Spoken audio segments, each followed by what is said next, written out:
Ready?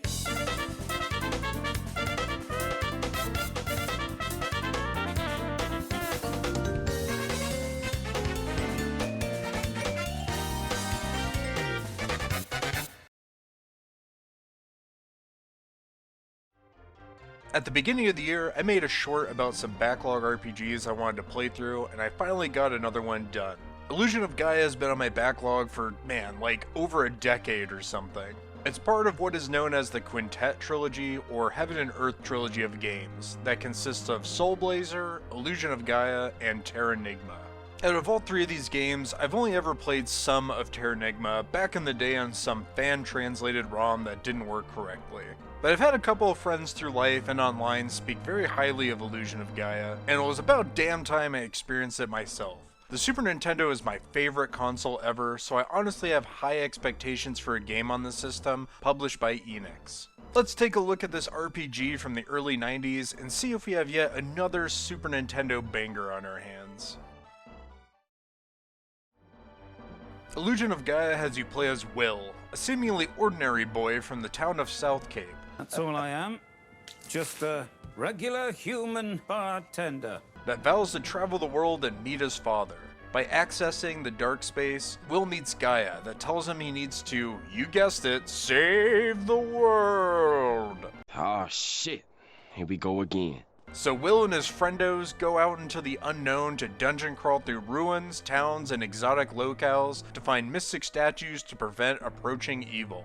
The evil is a comet, which is a leftover weapon from a previous war that has been changing the appearance and evolution of the world. For example, the world looks like this when it should look like this.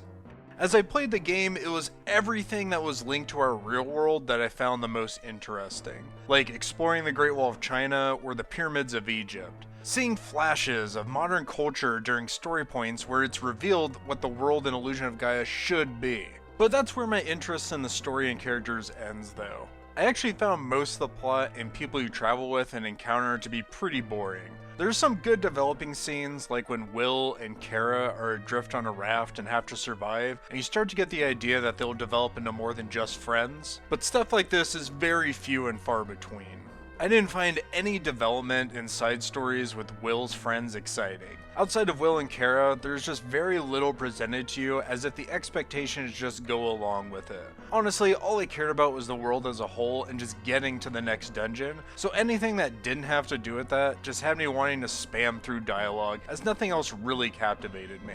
Now, this is an early Super Nintendo game, so I don't want it to seem like I'm just taking a hot shit all over its plot. A lot of developers were still figuring out how to inject a meaningful story that can grab the player using the resources available. So I will just say that I didn't care for most of Illusion of Gaia's story and characters. That doesn't mean it's bad, I just didn't jive with it. Let's talk about what I really liked about the game, which is the combat, puzzles, and dungeon exploration. Combat is pretty simple, as Illusion of Gaia is an action RPG. You basically just whack baddies with your sword till they're dead. But Will does have skills that can assist, like a charge attack, a slide, and spin attack. The best way I can describe combat in this game is janky fun. Normal enemies aren't too difficult to defeat and can be exploited in odd ways. For example, these dudes that shoot arrows at you only shoot them horizontally, so you just get to the side and just obliterate them. I found a lot of enemies were kind of at the mercy of the design of the combat system. I don't know if this was intentional or not, but it does feel like the design is incomplete. Also, Will has this little hop attack that I always do accidentally, because trying to do it on purpose is just really weird to do. You'd think maybe you just point a direction and attack, or maybe dash and attack, but no. You have to hold the button down, move in the direction, then let go of the button, and he'll hop attack. I don't even know if this does any additional damage, and once again, I don't know if this was intentional or not.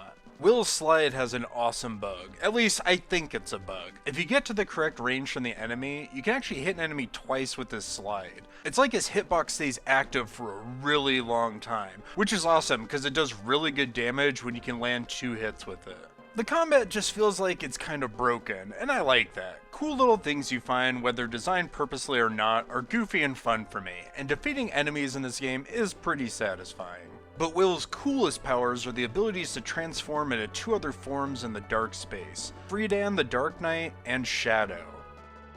Each form has their own abilities and shares stats with Will, so it's not like you have to level up each form. Freedan is stronger and his normal attack has a longer reach, as well as a charge attack that fires projectile. Shadow can cause the most damage and can drop through some floors, which is mainly used for puzzle solving, but can also be activated to dodge enemy attacks. I enjoyed this feature a lot. Instead of giving default Will all the skills, Quintet took a more creative way to spread them out. And Shadow's character sprite is 100% my favorite in the game, it just looks so fucking wicked. I also like the way Quintet decided to strengthen your character. Instead of traditional experience gain, you increase your stats by defeating all enemies in each area. What makes this awesome to me was it encouraged me to explore every area of each dungeon, which led me to also finding most of the treasures hidden about, just because I was craving the stat boost. It's as if exploration and grinding were merged, and I've never experienced that in a game before, so I find it to be pretty unique.